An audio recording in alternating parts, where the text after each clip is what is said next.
वेगवेगळे संकट आणि वेगवेगळ्या गोष्टी चाललेल्या आहेत. मी फक्त कोरोना व्हायरसच्या बद्दल एकच गोष्ट जी आहे तेवढीच फक्त बोलत नाहीये मी, तर आणखी सुद्धा गोष्टी चाललेल्या आहेत. हिंसा,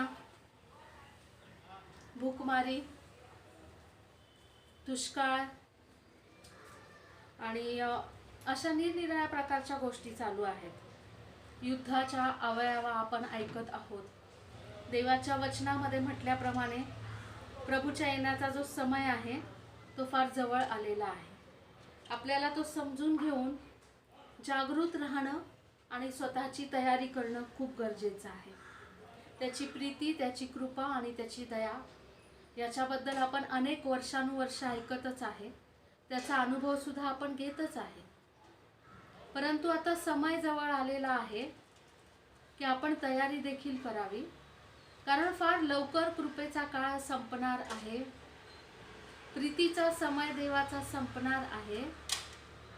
त्याच्या न्यायाचा जो समय आहे त्याला सुरुवात होणार आहे.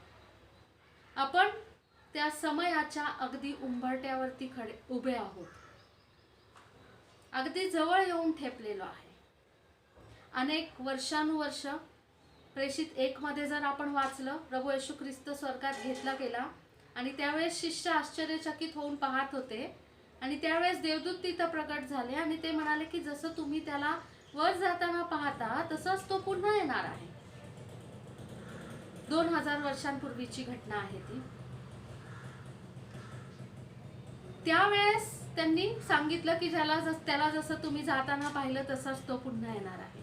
आणि 2000 वर्ष झाले की प्रभूचे सर्व निवडलेले लोक जे आहेत, त्याचे सेवक आहेत, प्रेषित, शिष्य, संदेश, ते सर्व काही 2000 वर्ष पृथ्वीवरती त्यांच्या काळात त्यांच्या समयामध्ये हीच घोषणा करत आहे की जागृत राहा, तयारी करा, प्रभूचा समय जवळ आलेला आहे, प्रभू लवकर येत आहे.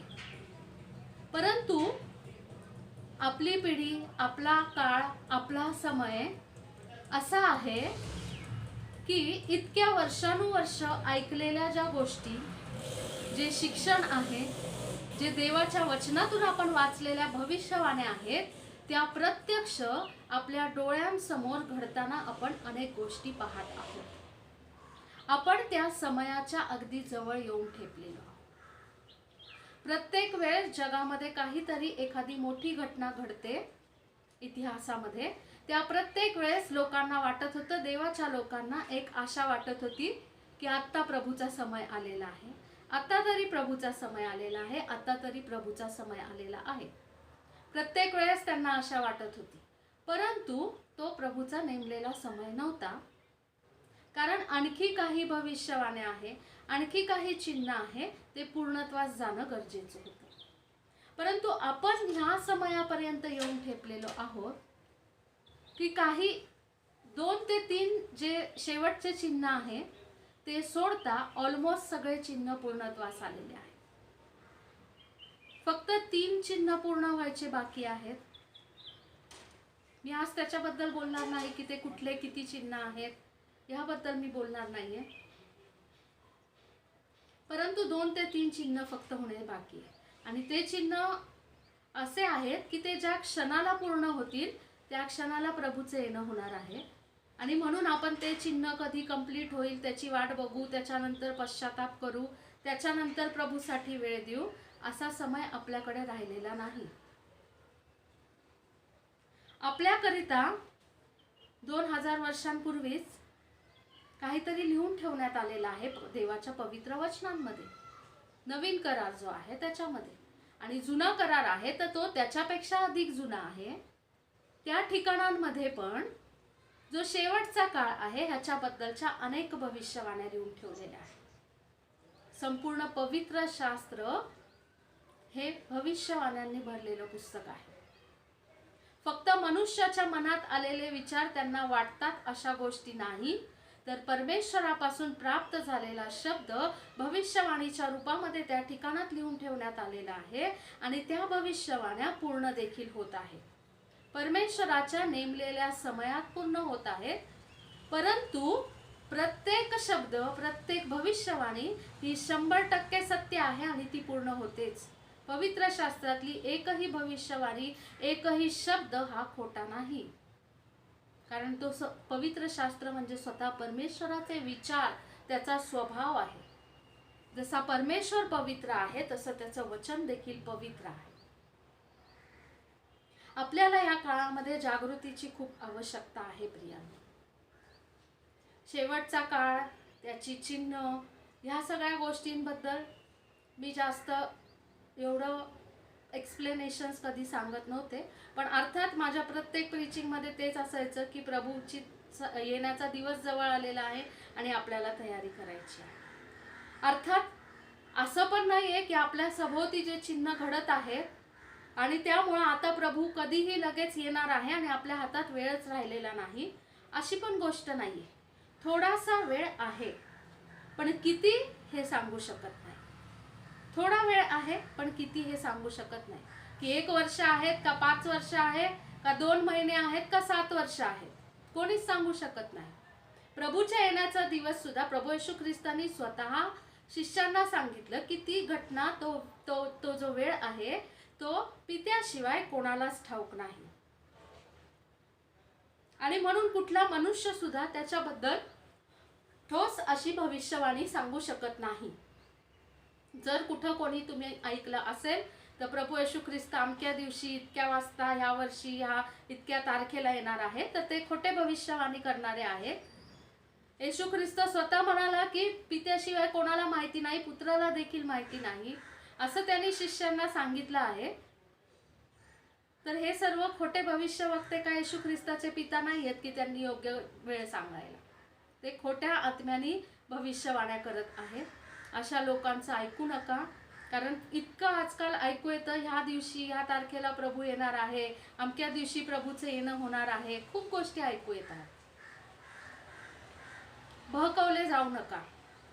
परंतु आपल्यासाठी महत्त्वाचं आहे जागृत राहणं. थेसलोनिकेकरास पहिले पत्र, याचा जर आपण 4था अध्याय काढला तर त्याच्यामध्ये 13 ते 18 जी वचनं आहेत, ती वचनं जे ख्रिस्तामध्ये मृत झालेले आहेत त्यांच्यासाठी सुद्धा एक गौरवाची आशा आहे की प्रभूचे येणं होऊपर्यंत, तो ज्या दिवशी येईल त्या दिवसापर्यंत जर एखादा व्यक्ती प्रभूमध्ये त्याच्या इच्छेनुसार चालून जर मृत झाला तर त्या व्यक्तीला सुद्धा आशा आहे. ज्यावेळेस प्रभू येणार आहे, तुतार्यांचा नाद होणार आहे. तुतार्यांचा नाद हा शब्द लक्षात ठेवा, 16व्या वचनामध्ये सांगितलेला आहे. आद्य दिव्य दूतांची वाणी होणार आहे आणि तुतार्यांचा नाद होणार आहे. आणि त्यावेळेस जे मृत आहेत ते देखील उठवले जाणार आहे. प्रभूमध्ये जे मृत झालेले आहेत ते, आणि प्रभू बरोबर घेतले जाणार आहे. आणि त्यानंतर जे जिवंत आपण आहोत हे आपण सुद्धा प्रभूच्या राज्यामध्ये, स्वर्गामध्ये जाणार आहोत. नोहाची जर आपण घटना वाचली, नोहाच्या काळामधली, नोहाला देखील प्रभूंनी सांगितलं होतं पाण्याने पृथ्वीचा नाश करणार आहे आणि तारूबांध म्हणून सांगितलं होतं. तो तारू बांधायचं काम करत होता. त्याची पत्नी, त्याची 3 मुलं, त्याच्या 3 सुना, असे ते 8 लोक होते. त्याच्या मुलांच्या मदतीने तो तारू बांधायचं काम करत होता. किती वर्ष लागले त्याला तारू बांधायला मी नाही सांगणार, जाऊन तुम्ही तपास घ्या, शोध घ्या.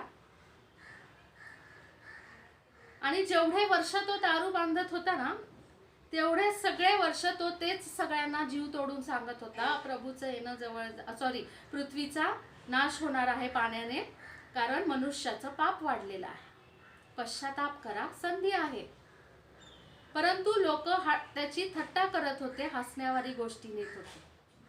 आजच्या काळात सुद्धा अशाच गोष्टी आपण पाहतो. मी काही दिवसांपूर्वी, मागच्या आठवड्यातच एका व्यक्तीबरोबर बोलत होते देवाच्या वचनामधून, आणि आमचा हेच विषय चालला होता. आणि ते बोलले, काय सिस्टर तुम्ही सारखं तेच म्हणता, प्रभूचं येणं जवळ, आमच्या वाडवडिलांपासून, लहानपणापासून तेच गोष्ट ऐकतोय, काय प्रभू आला नाही, एवढ्या लवकर काही येत नाही प्रभू,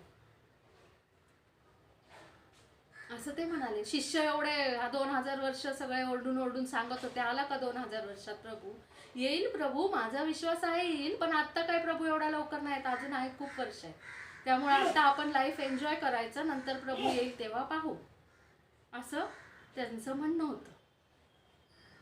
परंतु आपण जर गाफील राहिलो तर अचानक प्रभूचा दिवस येणार आहे. थेसलोनिकांस पहिले पत्र याचा 5वा अध्याय जर आपण पाहिला तर त्याचे 1 ते 11 वचनं जी आहेत ती आपण यावेळेस वाचणार आहोत. प्रभूचे आगमन व जागृतीची आवश्यकता. बंधूंनो, काळ व समय याविषयी तुम्हास काही लिहिण्याची गरज नाही, कारण तुम्हाला स्वतःला पक्के माहीत आहे की जसा रात्री चोर येतो तसाच प्रभूचा दिवस येतो. हा पॉइंट लक्षात ठेवणं गरजेचं आहे की जसा रात्री चोर येतो त्यांनी म्हटलेला आहे त्याप्रमाणे प्रभूचा दिवस येणार आहे असं तो या ठिकाणामध्ये सांगत आहे. शांती आहे, निर्भय आहे असे ते म्हणतात, तेव्हा गरोदर स्त्रीला ज्याप्रमाणे अकस्मात वेदना होतात त्याप्रमाणे त्यांचा अकस्मात नाश होतो आणि ते निभावणारच नाहीत. ह्या वचनामध्ये सुद्धा 2 गोष्टी सांगितल्या. पहिल्या ह्याच्यात एक पॉइंट बघितला की चोर येतो तसा दिवस येणार आहे. दुसरा पॉइंट आहे की शांती आहे आणि निर्भय आहे असं ते म्हणतात असं म्हटलेलं आहे.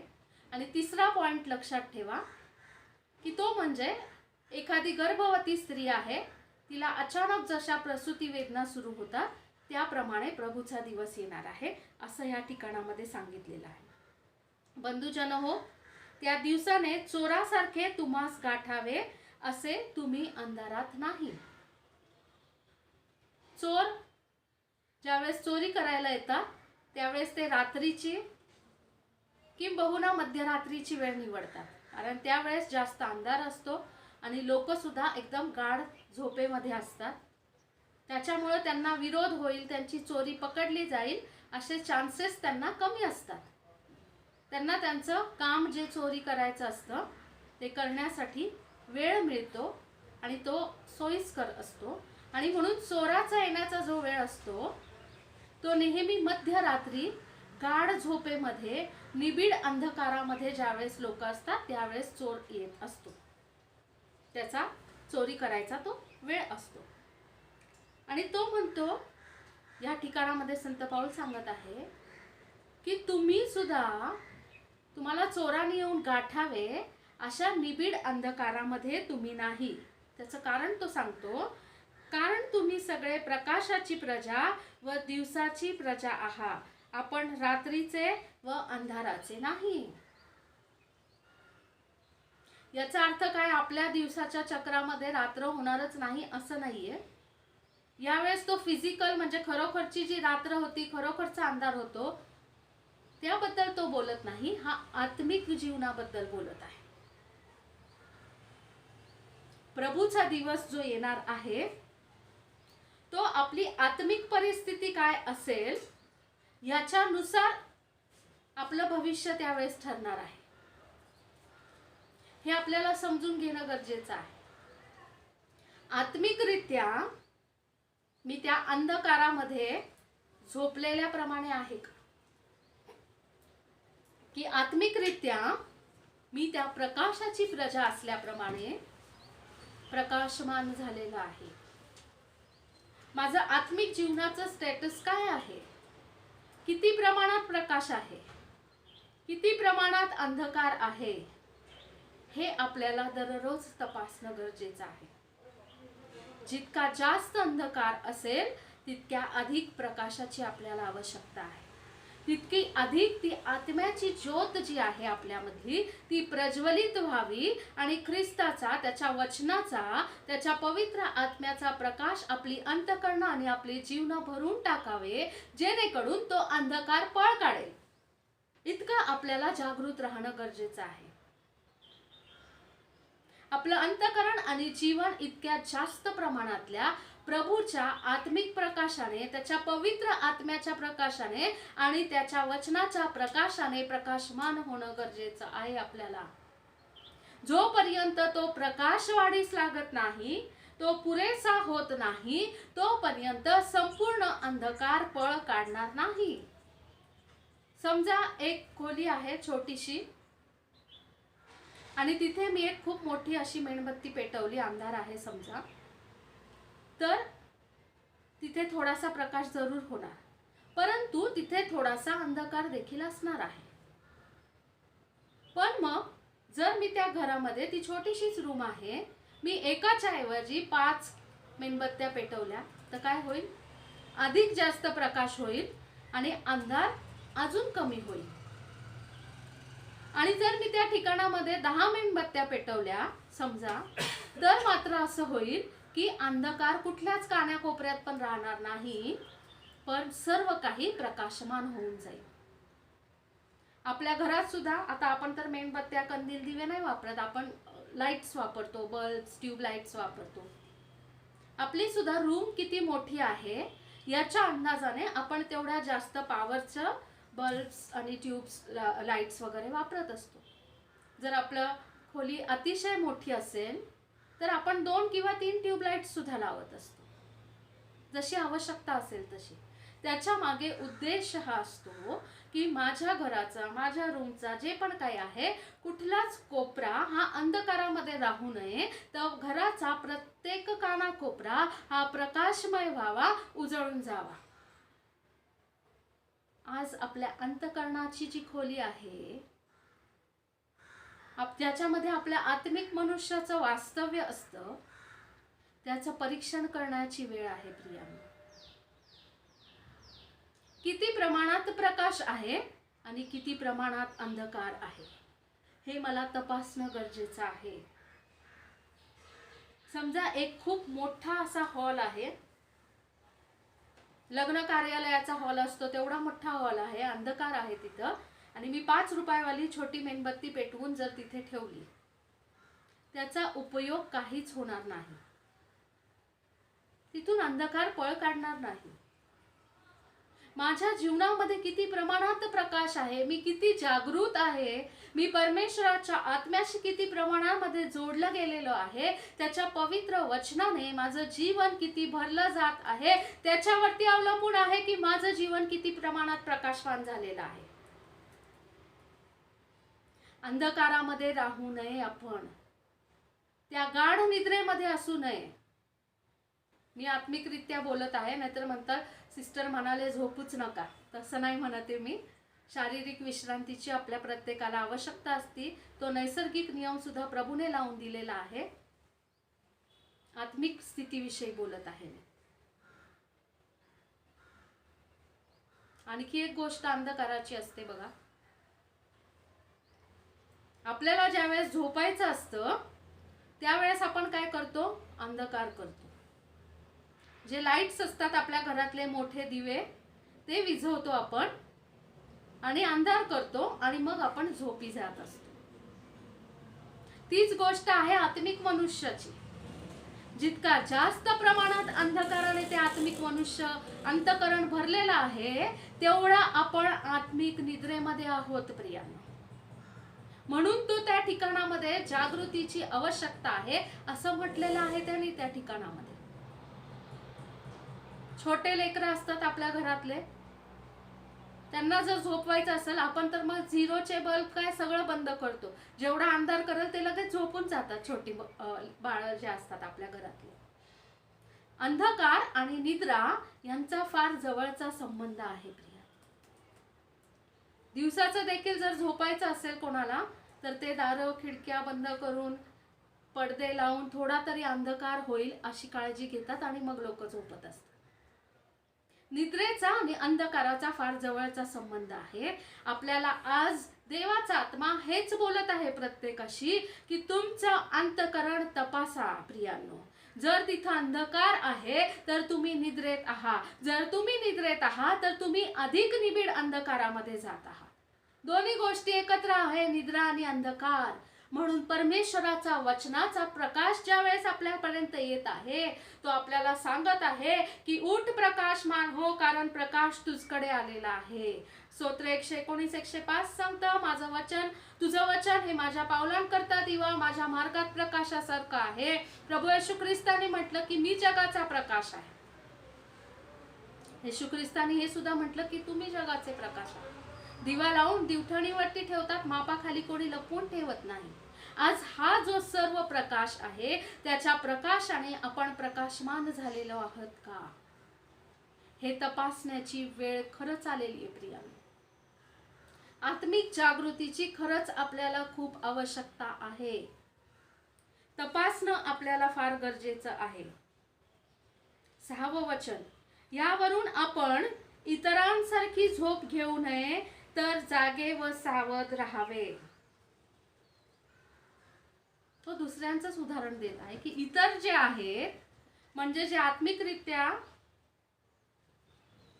प्रकाशमान नाहीत, जे सत्याच्या वचनाद्वारे चालवले जात नाहीत, तो म्हणतो की ते सर्व निद्रेत आहेत, ते अंधकारात आहेत. आपण त्यांच्यासारखं होऊ नये. जगात राहा पण जगासारखं होऊ नका, हे देवाचं वचन आपल्याला सांगतं. आज जग भयाने ग्रस्त झालेलं आहे, पीडेने व्यापून गेलेलं आहे, भय ग्रासून टाकत आहे जगाला, समस्या आहेत, नैराश्य आहे,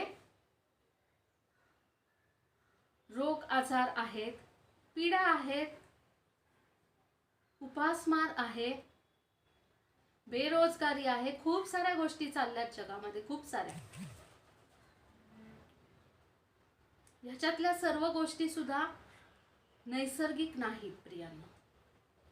माझा तो आजचा विषय नाहीये, पण एक दिवस या विषयावरती आपण मागच्या वेळेस बोललो होतो एका शनिवारच्या सभेमध्ये. मी पुन्हा त्या विषयावरती बोलणार आहे की हे जे सर्व जगभरामध्ये चाललेलं आहे, या गोष्टी काय खरंच खूप मोठी नैसर्गिक आपत्ती आली आणि म्हणून घडत आहे असं नाही प्रियांनो. ही सैतानाची काहीतरी योजना पडद्यामागे चालू आहे.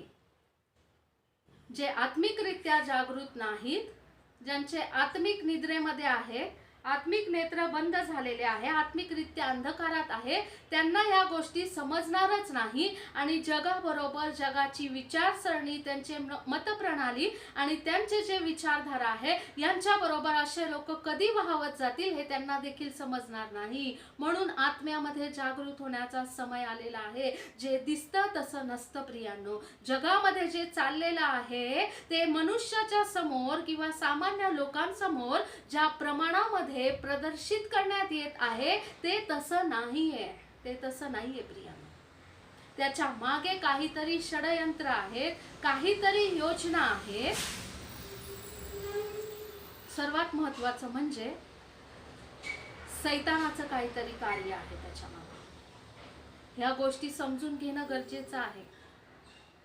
जग आणि जगातील जे लोक आहेत, आत्ताच वाचलेलं वचन की इतरांसारखं ते अंधकाराचे आहेत म्हटलेले. तरी जे जगातले लोक आहेत, सध्या जग चालवणारे लोक आहेत, अधिकार घेतलेले लोक आहेत, ते प्रभू येशू ख्रिस्ताच्या पवित्र आत्म्याच्या आणि देवाच्या वचनाच्या प्रकाशात चालणारे आहेत का? मी काही कमेंट्स नाही देत कोणाबद्दल. तुम्ही तुमचं आत्मपरीक्षण करा. ज्यांच्या म्हणण्यांवरती आपण विश्वास ठेवत आहोत, ज्यांच्या योजनांप्रमाणे मनुष्य चालत आहे, ते प्रभूपासून आहेत का हे तपासणं गरजेचं आहे. देवाच्या वचनामध्ये जर आपण गोष्टी पाहिल्या तर एक गोष्ट तुम्हाला सांगेन की देवाची योजना ज्यावेळेस पूर्णत्वास येत असते, तर ती देवाची योजना पूर्णत्वास येण्याच्या अगोदरच सैतानाला घाई असती माझी कुठली तरी योजना पूर्णत्वास आणायची. परमेश्वराची योजना आणि परमेश्वराचा वेळ जो असतो नेमलेला, त्याच्या पुढे धावत जाऊन कार्य करणारा कोण असतो? सैतान असतो. जसे स्वर्गामध्ये कार्य चाललं होतं, पृथ्वीची सृष्टीची निर्मिती करायची होती परमेश्वराला, त्यावेळेसच मी परमेश्वरापेक्षा माझे आसन उंच करीन. सैतानाच्या मनात काहीतरी देवाच्या पुढे जाऊन करायचा गर्व आला. जेव्हा देवाने मनुष्यासाठी योजना केली होती, त्यांच्यासाठी एदेन बाग लावली परमेश्वराने, त्यांना दोघांना तिथे ठेवलं, त्यांना आशीर्वाद दिला, फलद्रूप व्हा, बहुगुणित व्हा आणि पृथ्वी व्यापून टाका. त्यांना स्वर्गासारख्या आशीर्वादांमध्ये ठेवलं आणि त्यांच्याद्वारे आशीर्वादित अशी प्रजा, मनुष्य जातीची निर्मिती वाढावी अशी परमेश्वराची योजना होती. म्हणून देवाच्या योजनेच्या पुढे जाऊन सैतानाने लगेच हवाबाईला पकडून फळ खाऊ नको, खा, चांगलं दिसतं, सगळ्यात त्याची स्वतःची योजना पूर्णत्वास आणली. प्रभू येशू ख्रिस्त सुद्धा त्याच्या सेवेची सुरुवात करायच्या अगोदर त्यांनी 40 दिवस उपासाने प्रार्थना केले. त्याचा बाप्तिस्मा झाल्यानंतर तो अरण्यामध्ये गेला. तिथं त्याने 40 दिवस 40 रात्र उपास प्रार्थना केले, कारण त्याला त्याची सेवेची सुरुवात करायची होती पुढे जाऊन.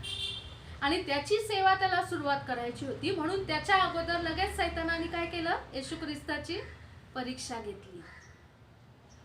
प्रत्येक वेळेस मी हे दिलेले खूप थोडके उदाहरणं आहेत. जर पवित्र शास्त्रातल्या सर्व घटना व्यवस्थित तुम्ही वाचल्या तर तुम्हाला कळेल की प्रत्येक वेळेस देवाची योजना पूर्णत्वास आणण्याच्या अगोदर कुठल्या तरी मनुष्यांचा ताबा घेऊन सैतान त्याची योजना पूर्णत्वास आणण्याचा प्रयत्न करतो. त्याचा उद्देश हा असतो की देवाची योजना पूर्ण होऊ नये.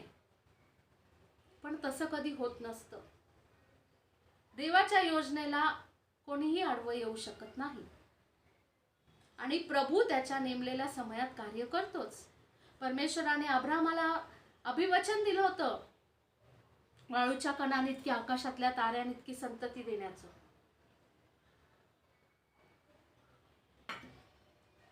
अर्थात ते अभिवचन तो आणि त्याची पत्नी सारासाठी होती. तिथं पण सैतानाने कार्य केलं. सारा त्याला म्हणाली, माझ्याच्याने कदाचित होणार नाही, मला वाटतंय आता खूप सारे दिवस आपण वेस्ट घालवत आहोत, माझी दासी आहे ती तुझी पत्नी करून घे. हगारशी त्यांनी विवाह केला आणि त्यांचा मुलगा इस्माईल झाला. ती देवाची योजना नव्हतीच. ज्यावेळेस त्याचा ही सैतानाची योजना होती. देवाच्या योजनेच्या अगोदर सैतान नेहमी त्याच्या योजना पूर्णत्वास नेत असतो. मी हे सगळे उदाहरणं कशासाठी दिले? आणखी खूप आहेत पवित्र शास्त्रात उदाहरणं, पण आपल्याकडे तेवढा वेळ नाही की सगळेच उदाहरणं पाहत बसायला. परंतु मी हे का सांगत आहे?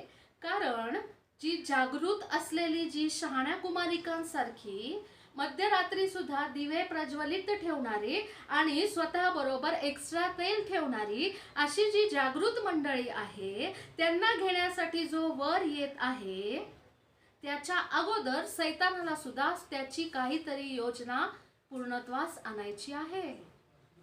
की त्याला वाटतं ते नाही कडून देवाची योजना जी आहे ती नाश पावेल किंवा ती पूर्ण होणार नाही.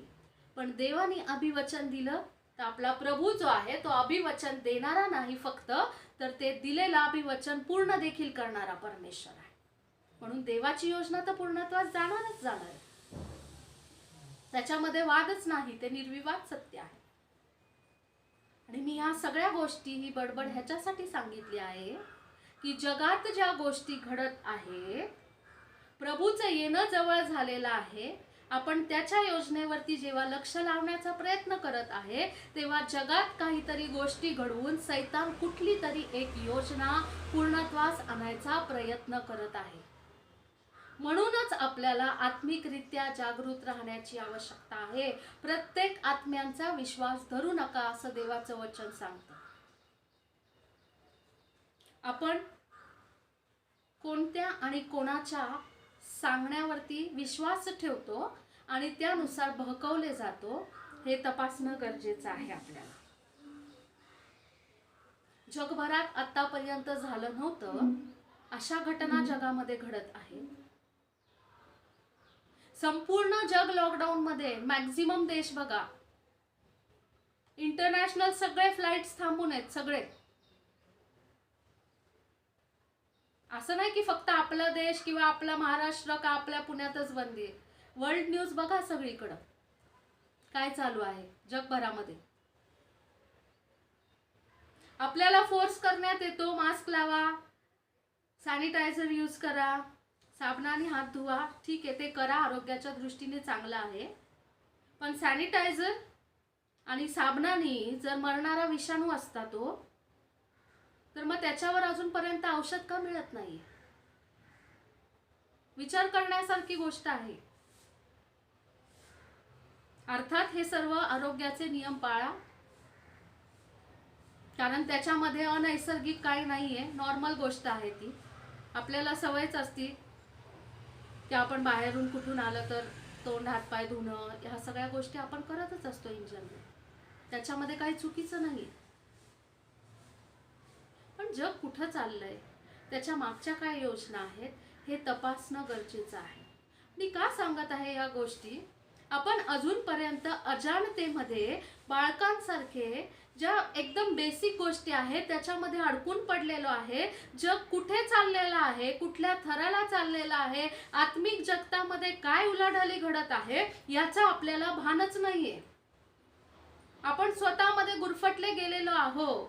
आणि आता कृपा, दया आणि प्रीती, कृपया ह्या शब्दांपासून आणि ह्या गोष्टींपासून स्वतःला वेगळं करायचा प्रयत्न करा, कारण कृपेचा काळ संपण्याचे दिवस आलेले आहे. हे शब्द लक्षात घ्या माझे. देवाच्या न्यायाला सुरुवात होण्याचे दिवस आलेले आहेत.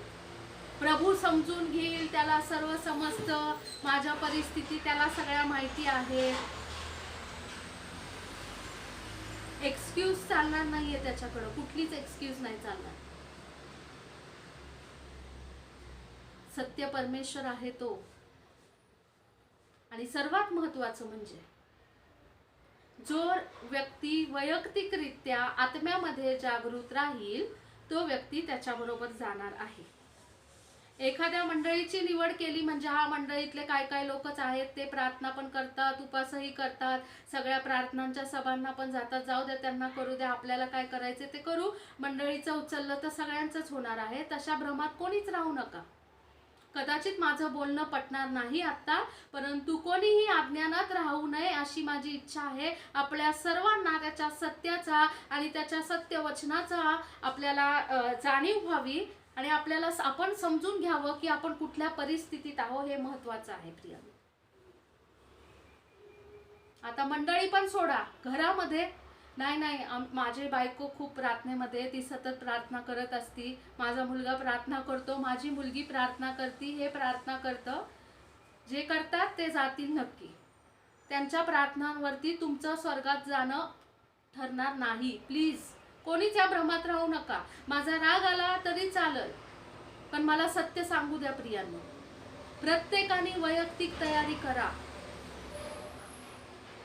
मंडळीत असू द्या, कुटुंबात असू द्या, प्रत्येकाला वैयक्तिकरित्या जागृतीची आवश्यकता आहे.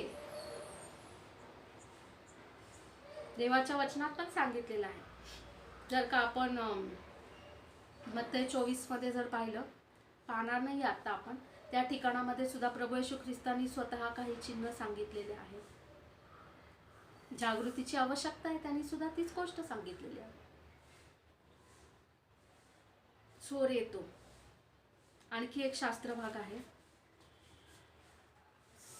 2 पीटर, पेत्राचे दुसरे पत्र, 3रा अध्याय आणि 10वं वचन वाचू.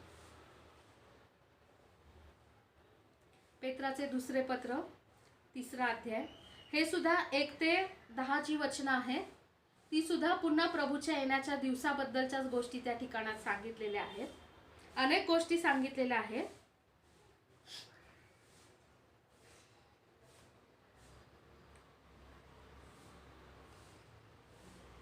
पहिल्या वचनापासून वाचते मी. पेत्राचे दुसरे पत्र, 3रा अध्याय, 1 वचन. प्रियजन हो, आता हे दुसरे पत्र मी तुम्हास लिहित आहे. या दोहोंमध्ये मी तुम्हास आठवण देऊन तुमचे निर्मळ मन जागृत करीत आहे. पत्र कशासाठी लिहित आहे? तुम्ही वाचा, तुम्हाला चांगलं वाटावं ह्याच्यासाठी नाही. तो म्हणतो हे पत्र तुमचं जे निर्मळ म्हणजे शुद्ध केलेलं असं मन आहे ते जागृत राहावं ह्याच्यासाठी मी पत्र लिहित आहे. पत्र लिहिण्याच्या मागचा उद्देश बघा. आत्मिकरित्या मनुष्याने जागृती प्राप्त करावी. मन म्हणजे आत्मिकरित्या बोलत आहे तो. आत्मिकरित्या जागृती, शुद्धता यावी ह्यासाठी त्यांनी ते पत्र लिहिलेलं आहे. यासाठी की पवित्र संदेश त्यांनी पूर्वी सांगितलेल्या वचनांची म्हणजे जुन्या कराराबद्दल पुन्हा सांगत आहे आणि प्रभू तारणारा याने तुमच्या प्रेषितांच्या द्वारे म्हणजे प्रेषित जे आहेत त्याचे सर्व शिष्य आणि प्रेषित जे निवडलेले आहेत त्यांच्याकडून, म्हणजे नवीन कराराबद्दल बोलत आहे, त्यांनी दिलेल्या आज्ञेची आठवण तुम्ही ठेवावी. आज्ञा, कमांड, परमेश्वराच्या आज्ञा आपल्याला पाळायच्या आहे, त्याचे स्मरण कायम ठेवायचं आहे. Commandments are very important for अस.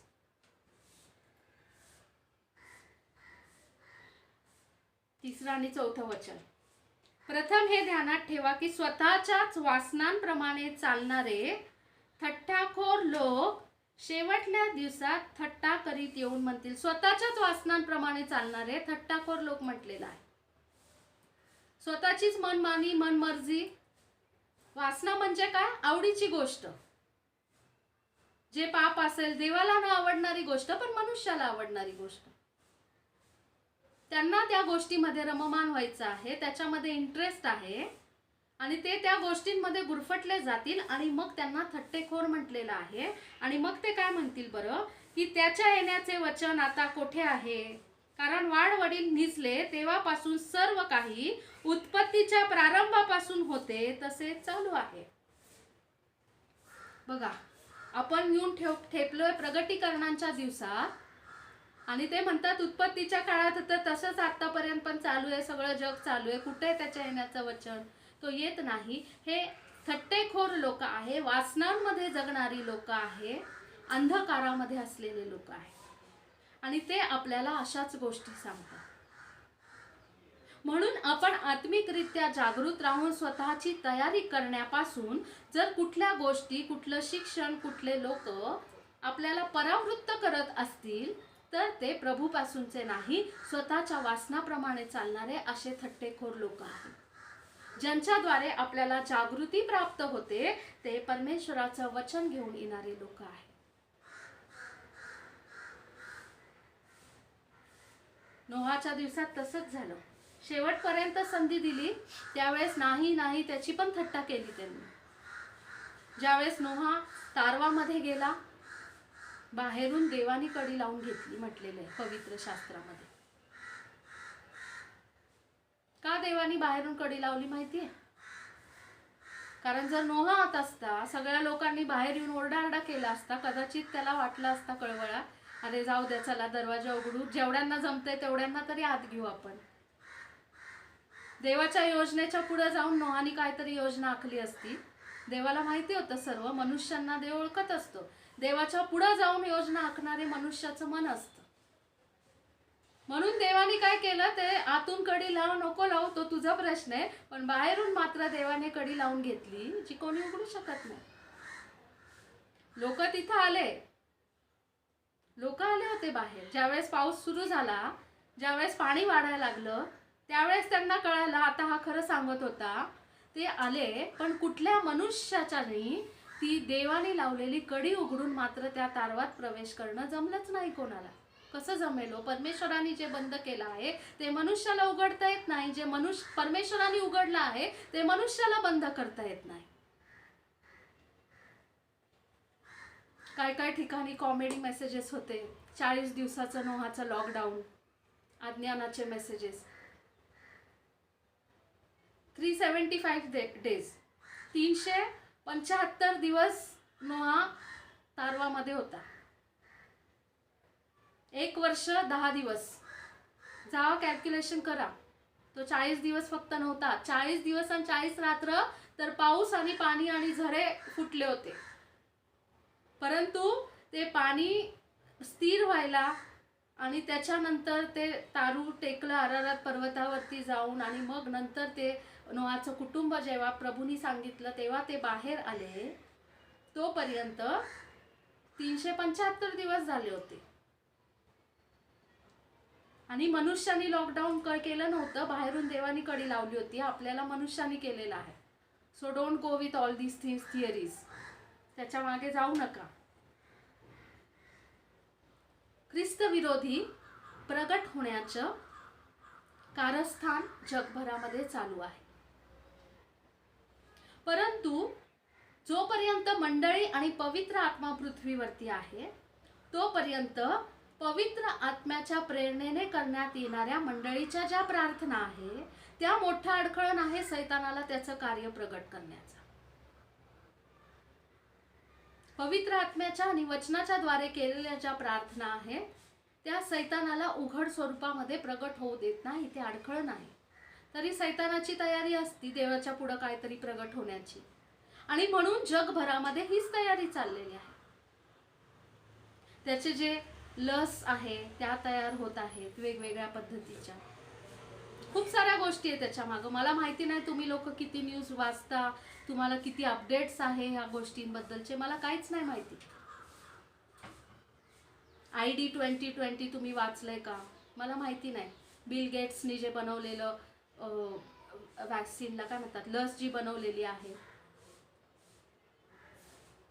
त्यांनी त्या दिवशी स्टेटमेंट दिलं की त्यांनी जी लस बनवलेली आहे ते एक मायक्रोचिप इम्प्लांट आहे. मनुष्याच्या उजव्या हातात किंवा कपाळावरती ते लावण्यात येणार मायक्रोचिप, आणि त्याच्याद्वारे कळेल की ह्या व्यक्तीला प्रतिबंधात्मक लस दिलेली आहे, म्हणजे ह्या व्यक्तीला आता हा रोग होऊ शकणार नाही. अशाच व्यक्तीला बाहेर जाण्याची सर्व करण्याची परवानगी देण्यात येईल, बाकीच्यांना देण्यात येणार नाही. हा प्रवास जो आहे, जो शिक्का आहे 666 सैतानाचा, त्याच्या दृष्टीने प्रवास चाललेला. पण आत्ता लगेच तो 666 होणार नाही, हे पण सत्य आहे. जोपर्यंत मंडळीचं उचललं जाणं होत नाही तोपर्यंत जो ख्रिस्त विरोधी आहे तो खऱ्या स्वरूपात काही प्रगट होत नाही, कारण प्रार्थना आहे, पवित्र आत्मा आहे. पण त्याचं कार्य सुरू आहे. मला सांगायचा उद्देश काय आहे की जर सैतान इतक्या हातघाईला येऊन त्याच्या कामाची सुरुवात केलेली आहे, तर आपण जिवंत देवाचे पुत्र आणि कन्या जे त्याच्या सामर्थ्याने भरलेले आहोत, आपण का अंधकारात आणि निद्रेमध्ये आहोत प्रियांनो? आपण कोणाचे पुत्र आणि कन्या आहोत? आपण कोणाची प्रजा आहोत? आपण प्रकाशाची प्रजा आहोत का? हे आत्मपरीक्षण करण्याचा वेळ आलेला आहे प्रियांनो. सैतान जगभरातल्या लोकांचा ताबा घेऊन गोष्टी घडवत आहे त्या ठिकाणामध्ये. किती लोकांचं नुकसान झालेलं आहे, किती गरीब लोकांचं नुकसान झालेलं आहे. लॉकडाऊनमुळे शेतकऱ्यांनी एवढा महिनोन्महिने कष्ट करून त्यांचा तो माल, शेतमाल तयार करतात. ते लॉकडाऊनमुळे किती लाखो करोडोंचं नुकसान झालंय त्यांच्या सर्व शेतीमालाचं. पण दुसऱ्या बाजूला दारूचे दुकानं उघडण्यात आलेले आहेत. काय हे जगभरात चांगली गोष्ट चाललेली आहे का? कष्ट करून अन्नधान्य पिकवणारा शेतकरी आज अतिशय वाईट परिस्थितीमध्ये आलेला आहे, कारण त्यांचा जो लॉट येतो धान्याचा तो विकल्यावरती त्यांना पैसे मिळत असतात. आणि जर ते पूर्ण सगळं जे पण उत्पादन असेल त्यांचं, भाजीपाला असू द्या, धान्य जे पण असू द्या, त्याचं नुकसान झालं ना, त्यांचं तेवढ्या लाखांचं नुकसान असतं शेतकऱ्यांचं. आणि अन्न पुरवठा जगभरामध्ये कमतरता पडत आहे, गोष्टी महाग विकवल्या जात आहेत, आणि पुरवठा जिथं होत आहे त्याचं नुकसान होत आहे. आज जगाला दारूची गरज आहे का अन्न धान्य भाजीपाल्याची गरज आहे, हा विचार करण्याची वेळ आहे प्रियांनो. का जगभरामध्ये अशा गोष्टी घडत आहेत हे समजणं गरजेचं आहे. मोठे मोठे इंडस्ट्रियलिस्ट आणि जे फसवे लोक आहेत त्यांनी बँकांना करोडोनी आणि अब्जावधी रुपयांना फसवलेलं आहे. पण सामान्य जनतेला फक्त काय EMI मध्ये सूट की 3 महिन्याचा नका भरू, पण त्याचा अर्थ माफ नाही केलाय, परत भरायचंय ते पुढे जाऊन. ते पैसे काय सोडले नाही आहेत ते कोणाचे, EMIचे पैसे ते त्यांच्यापासून मात्र घेणार आहे.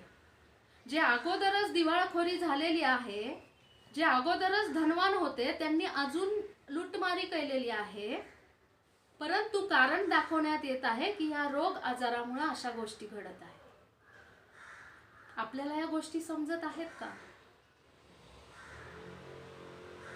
आपल्यासाठी नकारात्मक नाहीये, कारण आपल्याला तर तो झोपेतही पुरवून द्यायला समर्थ परमेश्वर आहे जे लागतं ते. अरण्यामध्ये मानना लावे पक्षी देणारा, खडकामधून पाणी काढणारा जिवंत परमेश्वर, तो आज देखील तोच परमेश्वर आहे आणि आज देखील तो आपल्या सोबत आहे. पण आजूबाजूला काय घडतं हे पाहणं सुद्धा गरजेचं आहे. आज आपण सर्वजण आपल्या घरांमध्ये ज्या आहेत, ज्या पण ठिकाणामध्ये आपण राहतो, आज आपल्यामुळं आपल्या परिसरातले, आपल्या आजूबाजूच्या घरात राहणाऱ्या लोकांना पण सुरक्षितता मिळाली आहे, कारण आपल्याला सुरक्षित ठेवण्यासाठी प्रभू त्यांना पण सुरक्षित ठेवत आहे. आपल्या कुठंतरी फार जवळ डोळ्यास पडेल, दृष्टीस पडेल, कानाला ऐकू येईल एवढ्या जवळपास कुठंतरी घटना घडत आहेत, पण आपल्याला स्पर्श करू शकत नाही, कारण त्याच्या पवित्र रक्ताखाली आपण सुरक्षित आहोत. पण त्याचा अर्थ हा होत नाही प्रियांनो की आपण जगात गोष्टी घडत आहे त्याच्याकडे डोळे झाक करावे. झोपेतून जाग होण्याचा समय आलेला आहे. जसा चोर येतो, चोर येण्याचा दिवस, काळ, घटना, वेळ कोणालाच ठाऊक नाही प्रियांनो, कोणालाच नाही माहिती. माहिती असतं तर कशाला चोऱ्या झाल्या असत्या. प्रभूच्या येण्याचा वेळ सुद्धा कोणालाच ठाऊक नाही.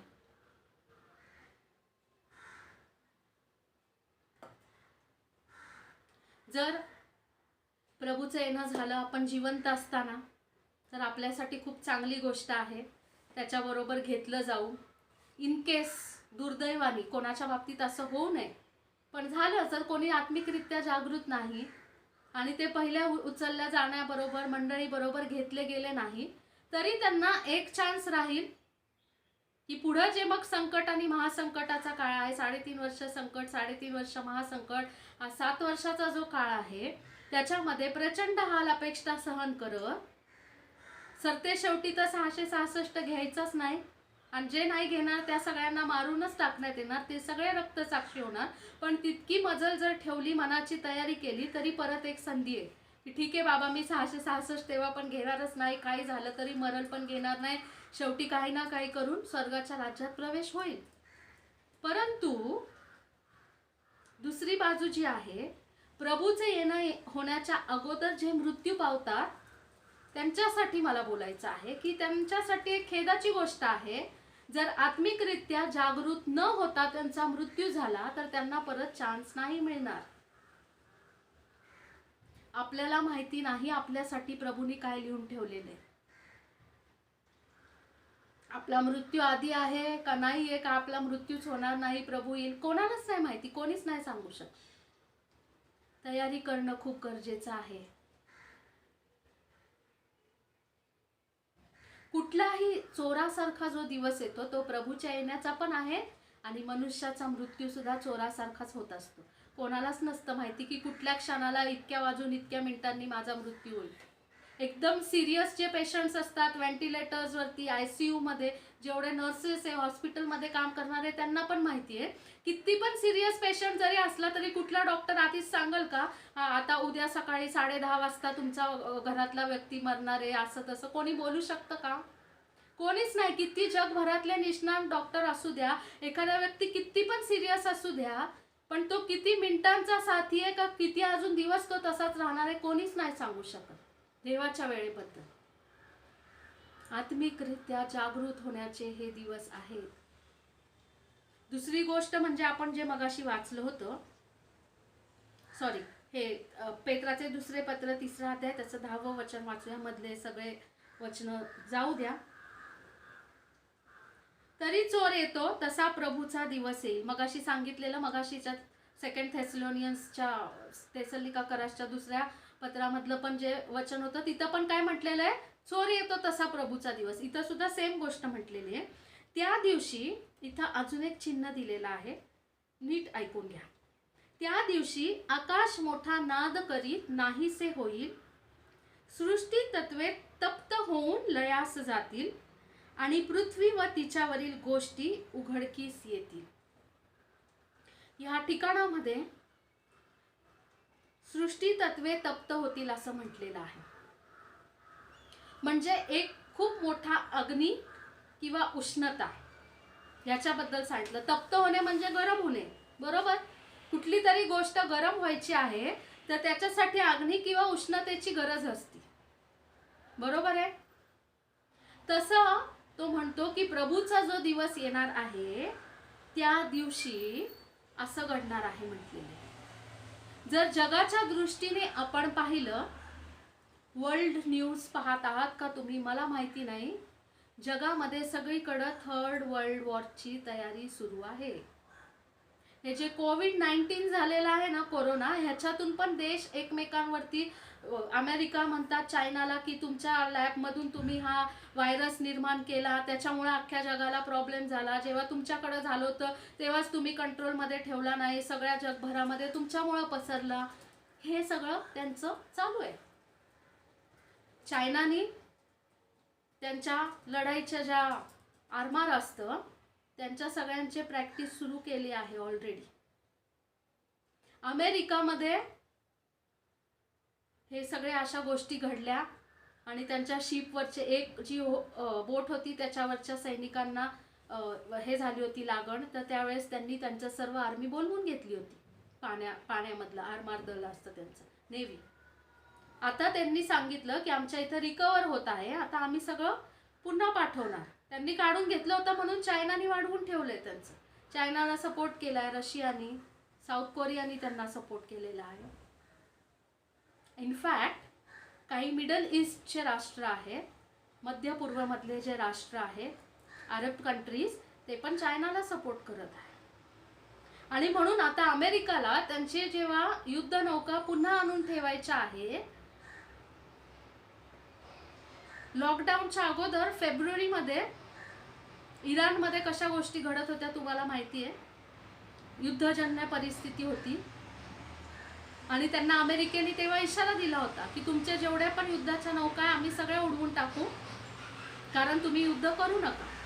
आज अमेरिकाला त्यांचे जे युद्ध नौका त्या ठिकाणातून न्यायच्या, आज त्यांना इराणनी धमकी दिली आहे की तुम्ही गल्फ ऑफ पर्शिया जे आहे, पर्शियाचं समुद्र, तिथून तुमच्या युद्ध नौका तिथूनच त्यांना न्याव्या लागतात. तिथून नेऊन दाखवा तुम्ही आमच्या इकडचे राष्ट्र आम्ही एकत्र केले, तुमच्या नौका आम्ही तिथंच उडवून देणार. प्रत्येक राष्ट्र एकमेकांवरती उठलेला आहे. अमेरिका, रशिया, चायना या तिघांनी ऑलरेडी त्यांचे न्यूक्लिअर वेपन्स आहे, त्यांची तयारी सुरू केलेली आहे. आय डोंट नो, मला माहिती नाही तुम्ही वर्ल्ड न्यूज किती कोण पाहता, तुम्हाला ह्याचे अपडेट्स आहेत का नाही मला माहिती नाही. प्रत्येक जण न्यूक्लिअर वेपन्स त्यांचे तयार करत आहेत. आपल्या देशाचा तर विषय सोडून टाका, आपण अजून शेतकऱ्यांचा माल आणि दारूबंदी आणि ह्याच गोष्टींमध्ये गुरफटून पडलेले.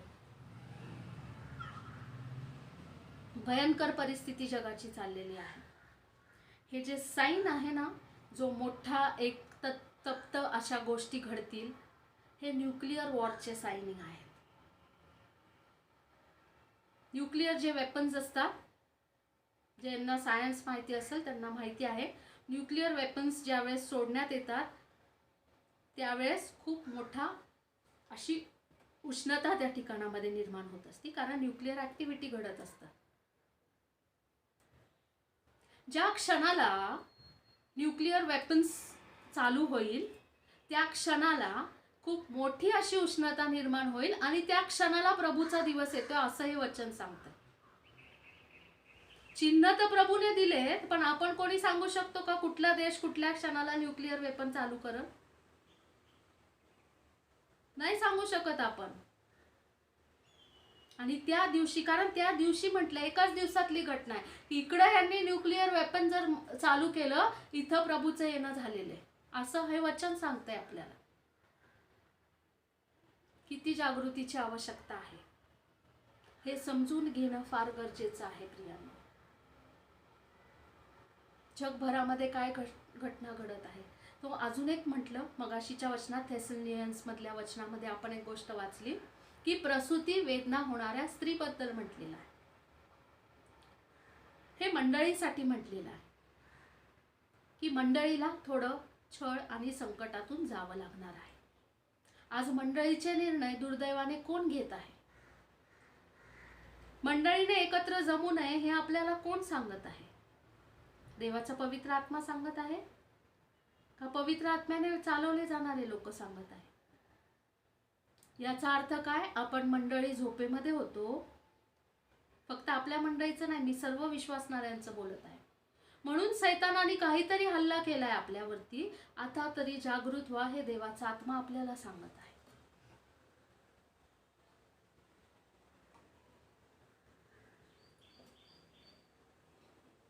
प्रार्थना स्थळ बंद करण्यात येतात. कारण तिथे त्यांना धोका वाटतो. दारूच्या दुकानांमध्ये काय झुंबड उडाली होती सगळ्यांनी बघितलं असेल, सगळ्या न्यूजवरती बघितलं असेल, पण त्यांना तिथे धोका जाणवलाच नाही. प्रियांनो, काय हे योग्य आहे का? हे समजून घ्या. कुठल्या दिशेने प्रवास जगाचा सुरू आहे आणि आपण काय करत आहोत. आपल्याला सर्व गोष्टी चांगल्या चांगल्या, नाही आम्ही ऑनलाईन करतो करतो करतो. काय प्रभू भोजनाचं काय? ऑनलाईन काही ठिकाणी प्रभू भोजन देतात, सत्य आहे ते. आपल्या इथं आपण घेतलं नाही कारण आपल्या इथं पुष्कळ नवीन लोक आहे, त्यांना घरी कसं ते वाईन बनवायची त्यांना ते पण नाही माहिती आहे. काही लोकांना त्याचं पावित्र्य समजणार नाही.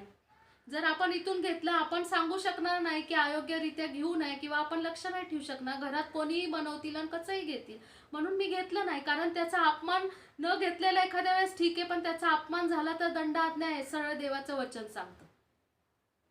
आणि मुख्य म्हणजे जो आपण शास्त्रभाग वाचतो, येशू ख्रिस्तानी पण जे प्रभू भोजनाबद्दल सांगितलं, तिथं स्पष्ट काय म्हटलंय? जितक्यांदा तुम्ही माझ्या नावात एकत्र जमता तितक्यांदा हे करा. सगळ्यांच्या बायबलमध्ये लिहिले, माझ्या नावात एकत्र जमता, एकमेकांच्या बरोबर एकत्र जमून सहभागिता करून मंडळीमध्ये घेण्याचं आहे, हे स्पष्ट देवाचं वचन सांगतं. याला कुठली तरी फार मोठी बुद्धी आणि तर्क वितर्क लावून सांगण्याची काय आवश्यकताच नाहीये.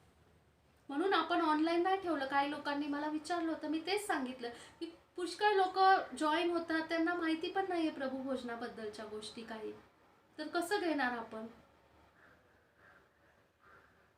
अयोग्य प्रकारे खाल्लं तर दंड ओढून घेण्याची कामं आहेत ती. मंडळीचं चालू राहणं खूप गरजेचं आहे. मंडळी जोपर्यंत एकत्र येते तोपर्यंत मंडळीने एकत्रित केलेल्या प्रार्थनाच आहे की जे तुरुंगाचे दरवाजे फोडत असतात, साखळदंड मोडकळीस आणत असतात, जे बंधनात आहेत त्यांना मोकळं करत असतात. आज सैतानाने त्याच गोष्टीवरती हल्ला केलेला आहे. आपण त्याच्यासाठी किती प्रमाणात प्रार्थना करत आहोत का? आपण ते जगभरात चाललेल्या गोष्टी स्वीकारून शांत बसलेलो. ही फक्त सुरुवात आहे प्रियांनो. मी पुन्हा एकदा सांगते, आत्ताच लगेच प्रभूचं येणं नाही, ही फक्त गोष्टींची सुरुवात झालेली आहे. आणखी भयंकर, पुष्कळ भयंकर खूप गोष्टी आणि घटना घडायच्या बाकी आहेत. ह्या सर्व गोष्टींमध्ये परमेश्वराने आपल्याला वेळ दिलेला आहे. आपण आत्मपरीक्षण करावं, त्याच्या वचनामध्ये अधिक वाढावं, अधिक प्रकाशाने स्वतःला, स्वतःच्या कुटुंबाला आणि आपल्या प्रत्येकाने वैयक्तिकरित्या स्वतःला प्रकाशमान करण्यासाठी हा समय देण्यात आलेला आहे. थोडा ग्रेस पिरियड देण्यात आलेला आहे, हे आपण समजून घेणं गरजेचं आहे. पुन्हा कधी मंडळ्या चालू करायची परमिशन देतील आपण सांगू शकत नाही.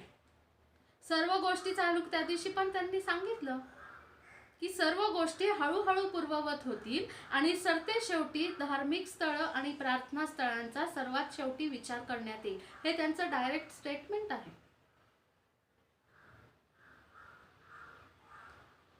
त्याची परमिशन घ्यावी लागेल आपल्याला, तेव्हा त्या गोष्टी होतील. हे आत्ता वाटतं तितकं सोपं नाहीये. सैतानाचं तर मेन कार्य जगातल्या लोकांचा नाश्ता आहे. त्याचं मेन कार्य हेच आहे. त्याला देवाच्या लोकांना अधिक थंड पाडायचं आहे, मंडळ्या बंद पाडायच्या आहेत, म्हणजे तो अधिक राजरोसपणे कार्य करल आणि अधिक जे आत्मे आहे त्यांना त्या नरकाच्या आणि अंधकाराच्या राज्यात खेचून घेऊन जाईल. हेच त्याचा प्लॅन आहे.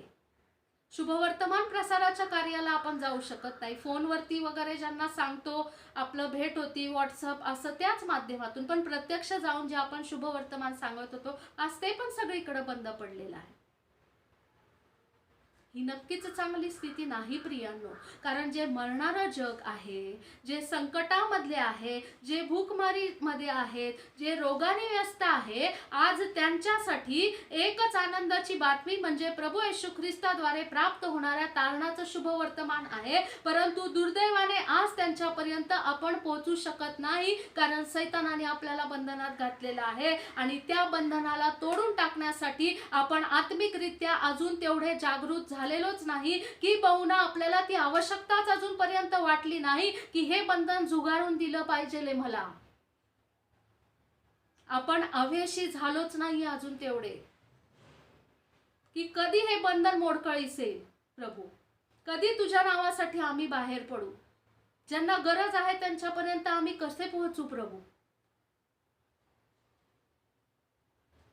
ह्याच्यासाठी आपल्याला प्रार्थना करणं खूप गरजेचं आहे. आत्मिकरित्या जागृत होणं गरजेचं आहे. मंडळीच्या त्रासाला जशा प्रसूती वेदना एखाद्या स्त्रीला होतात तशी आता सुरुवात झालेली आहे.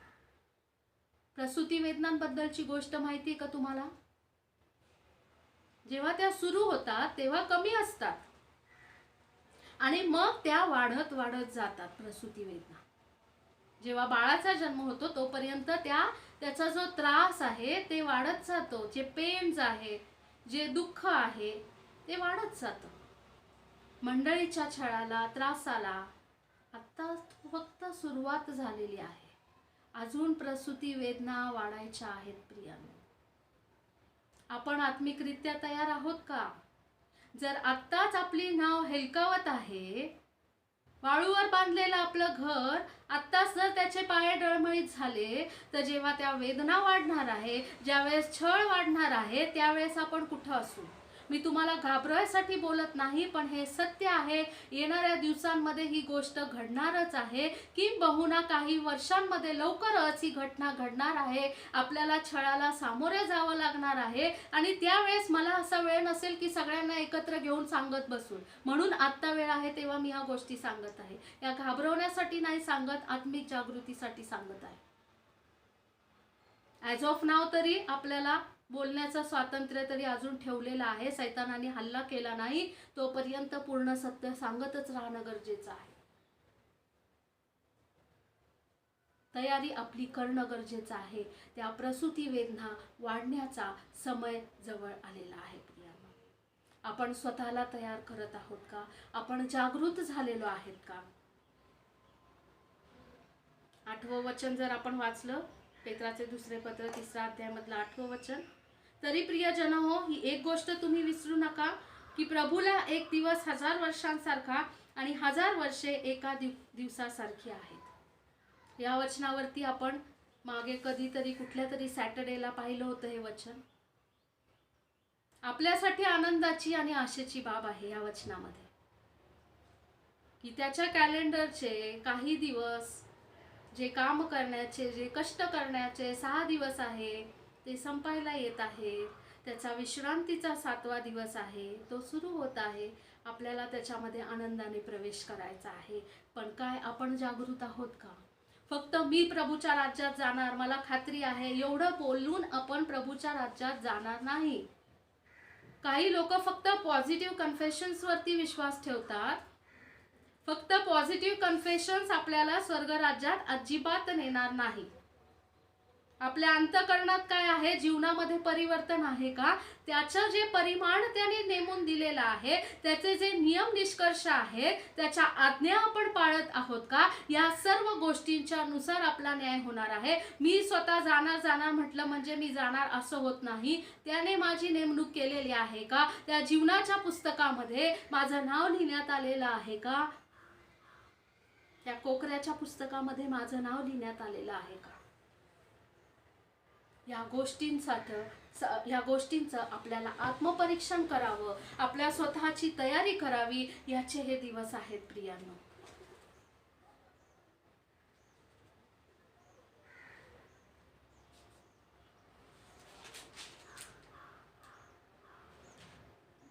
आपण स्वतःची किती प्रमाणात तयारी केली आहे मला माहिती नाही. परमेश्वराचे भय धरणं आणि त्याच्या आज्ञा पाळणं, या गोष्टींच्या शिवाय आपल्याला कुठलीही गोष्ट महत्त्वाची नाही. की बहुना आज देवाचा आत्मा आपल्याशी फक्त आणि फक्त आत्मिक जागृती करणं आणि आत्मिक प्रकाश प्राप्त करून घेणं, जगभरात काय घडत आहे हे आत्मिक नेत्रांनी पाहणं, या गोष्टी आज आपल्याला सांगत आणि शिकवत आहे. प्रभू तुम्हा सर्वांस आशीर्वाद देव आणि तुमच्याशी त्याच्या वचनाद्वारे बोलो. प्रत्येकाच्या जीवनामध्ये त्याच्या जागृतीच्या कार्याला तो सुरुवात करो, हीच प्रभूकडे प्रार्थना आहे. यावेळेस आपण प्रार्थना करूयात.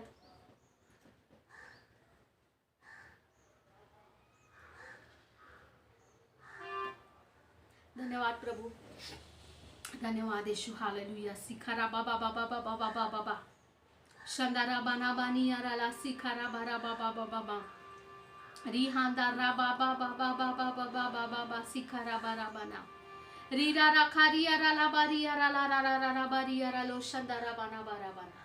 धन्यवाद येशू, धन्यवाद प्रभू. मी तुझी स्तुती करते, मी तुझ्या नावाला